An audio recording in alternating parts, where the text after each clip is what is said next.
Hey everybody, Edo here, and this is Seize the Bean. The good folks at Quality Beast sent me along this copy, and actually I interviewed Dylan Cromwell, owner of Quality Beast, about this Kickstarter, which was a huge campaign that took many years to fulfill, and actually Pencil First Games partners with Quality Beast for some German localization, so we know each other well.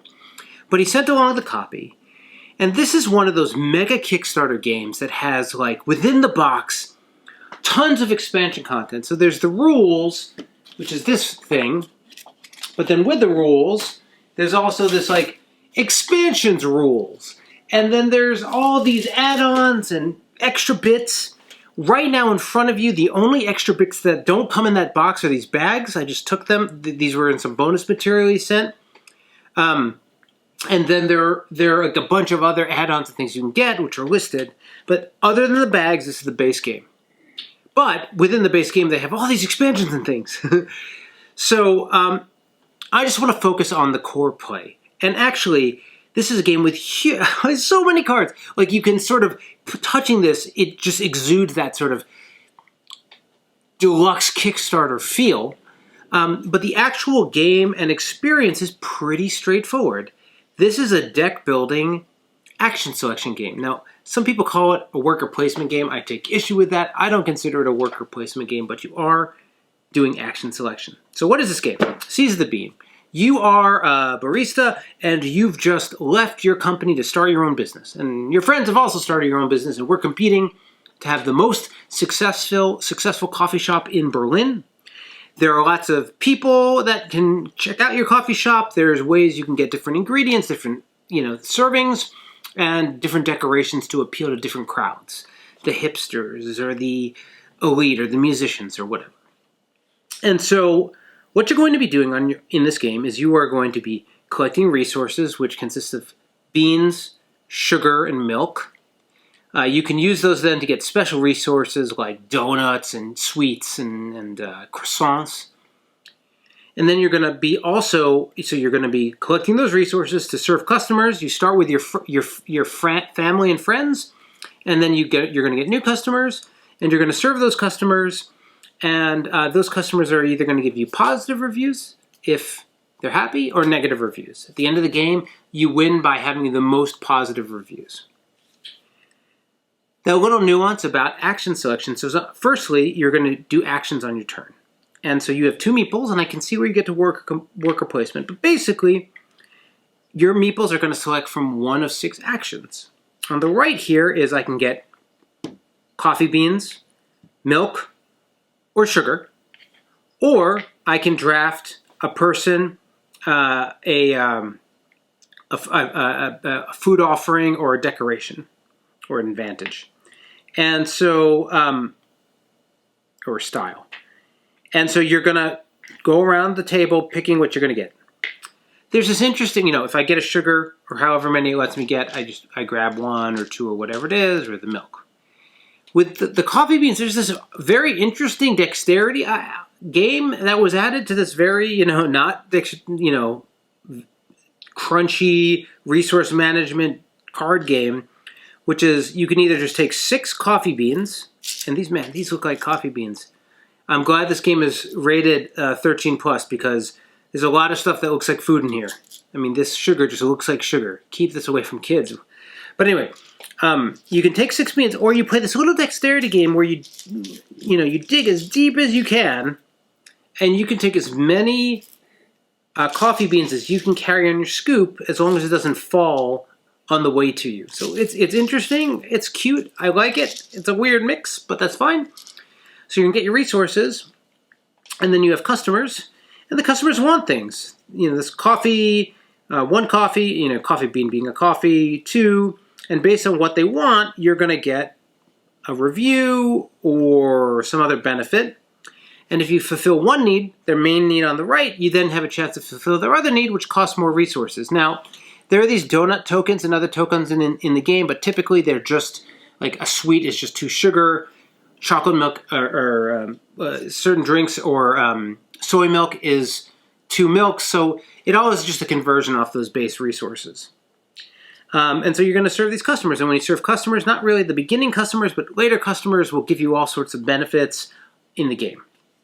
So you're either getting resources with these guys, or you're going to take cards and add them to your tableau. Customers get added to your customer deck. And then these cards get, this is the deck building aspect, they get added to your shop. And based on what you're adding, it will allow you to get more resources when you select a resource, or get different types of advantage when you select them. So basically, you have this growing spread here that is giving you like, oh, instead of getting 1 sugar, you can get 2 sugars, or sugar into this, etc. So you're like building up what you're like leveling up your actions. But you're still going to always have 2 per turn. So you do your actions, you're going to look at your hype. Your hype is how many customers come into the game. You're going to try to serve your customers. If you can fulfill them, you're getting good reviews. If you can't, you're getting bad reviews. Based on your customers, you get more word of mouth, and you can bring in new customers, sometimes more than you can handle. And then you sort of clean up and do the end of the game stuff. It's an interesting juxtaposition because there's so many components for very simple. You are collecting resources to fulfill needs, and based on how you do that, you're going to get positive and negative feedback. And all these resources, all they amount to is a huge variety of expanding your action selection. You're going to get bonuses for set collection for having the most of a certain type of character. You're going to get bonuses for certain types of upgrades. You're going to have bonuses for this, bonuses for that. You know, you're going to get lots of victory points from it. But that's it in a nutshell. You're going to collect some resources, collect some cards, serve some customers, and hopefully you're using that resource engine. It's pretty darn tight. You don't have a lot of actions, and you really do need the resources. So there's a really big tension between getting more resources and upgrading your business. The game actually doesn't overstay its welcome. It plays pretty quickly. This is 60 to 90. I'd say that's once you've learned how to play, even on the long side. And what you'll find is that, you don't feel like you necessarily get too many of these cards before it's done, and you do have to be picky as you play. The artwork's fantastic. The theme in the game is fantastic, and it works.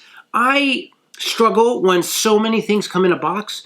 When, this isn't even all the cards. Like, these are extra, it's just a lot to move through and go through, and I give them credit for having a really robust rulebook, robust extra modes book. Like, it's all there. It's just a lot. And I actually think the base game's a lot of fun. This is one of those places where, like, I wouldn't mind having some of this stuff in a separate box, right? Like, it's just a lot to continue to think about for a new player as you're playing it in. But certainly, I do think it's compelling and, somewhat unique in its representation. The box cover reminds me of It's a Mad, Mad World. And if you do enjoy it, it really does have a lot of extra play styles and things you can, these modes and expansions you can add to add a lot of novelty and fun as you play. I will also note, the add-on components are amazing. Like, just the little milk, all of the stuff. These are in the base game, but like with the expansion stuff, you can get actual like little mini donuts and cakes and croissants. It's crazy. A lot of heart and love went into producing this title, and I think it succeeds on those merits. Again, it's a pretty tight resource management game with some novelty around how your actions expand as you play, and then the push and pull on how to keep my customers happy, and this idea of not having too much hype, and how that impacts play as you have too many customers or not enough. So anyway, this is Seize the Bean. Hey everybody, Edo here, and thanks for watching Gaming with Edo. Reviews over here on this playlist, League and Insider videos over here on this one. Subscribe, share, all that good stuff. But most importantly, play some great games. Thanks.